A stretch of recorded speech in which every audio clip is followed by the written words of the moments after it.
સતી બાપુ, લાલ બાપુ એ બધા મને લઈને આમ ફેરવે બધા કચ્છ, મને હારે લઈ જાય આમ મોટા મહારાજ, મોટા મહાત્મા.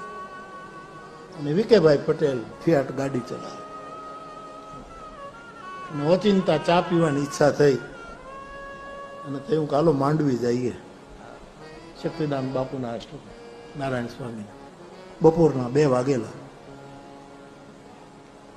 અને પોતે વિશ્રામમાં જતા હશે. પછી હું તો મારા સ્વભાવ પ્રમાણે કોઈના વિક્ષેપ ના કરું. મેં કીધું ભાઈ બોલાવતા નહીં, સુતા હોય તો આપણે મોડા આવ્યા છીએ તો આપણે સમજવું જોઈએ, આપણે ટાણે આવવું જોઈએ. ગમે ત્યારે આવીને ઊભા રહીએ તો એ કંઈ સારું ન કહેવાય. હવે એવી કંઈક વાતચીત થઈ ત્યાં ભારતી બાપુ કંઈ કરે, શું કામ હમણાં નારાયણને જગાડું, એ વળી એમ કહેવા લાગે. કીધું બાપુ પણ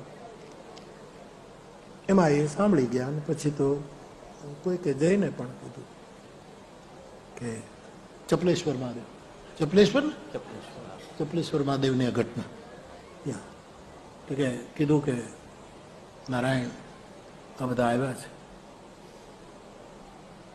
અચ્છા આવું આવ્યા. એ તો મોજીલા માણસો બધા, આ બધા મહાપુરુષો ચા પાણી કર્યા અને બેઠા અને બધું કર્યું. પછી કે વાલા શબ્દ વાપરતા ને, વાલા હાર્મોનિયમ લઉં. અરે મેં કીધું તો આનંદ આનંદ. સેવકને કીધું હાર્મોનિયમ લઉં, તબલા બાબુલાની જરૂર ને બાબુ મંડાણો પેલું આ ગાય. અને સાહેબ આંખડ ધાર થયો, દાઢી ઉપર આમ જર ઉડે. આંખો બંધ કરી નારાયણ સ્વામીએ તાજો ભેખ હતો એ વખતે, તાજો ભેખ હતો.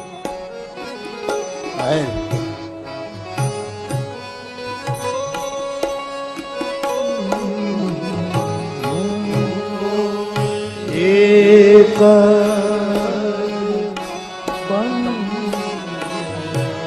પ્રવાસી છતાં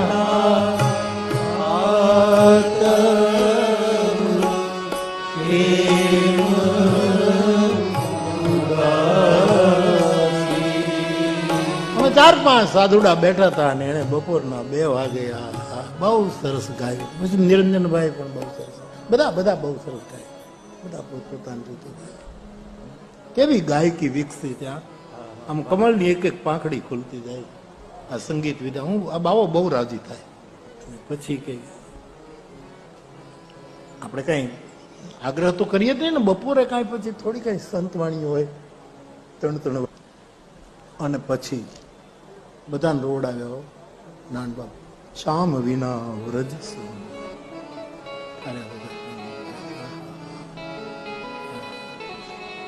એની ગાયકી હતી.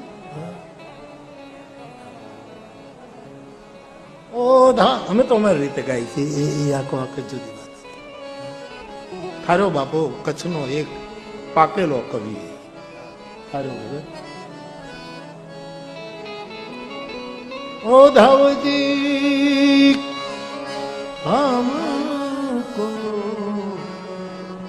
न भाए ओ धरती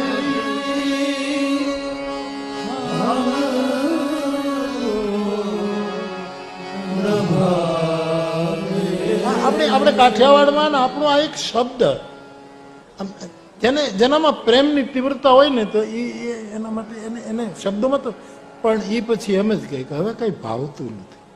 ઓહો, અથવા તો એના કરતા સૌરાષ્ટ્રનો હવે ક્યાંય ખોરવતું નથી. ઓ ધાજી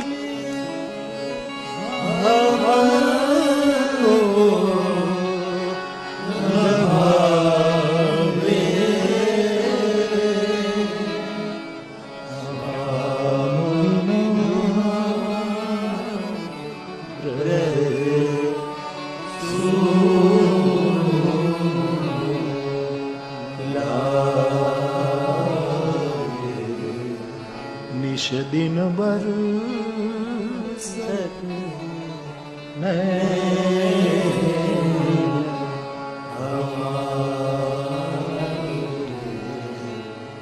ઔષધિન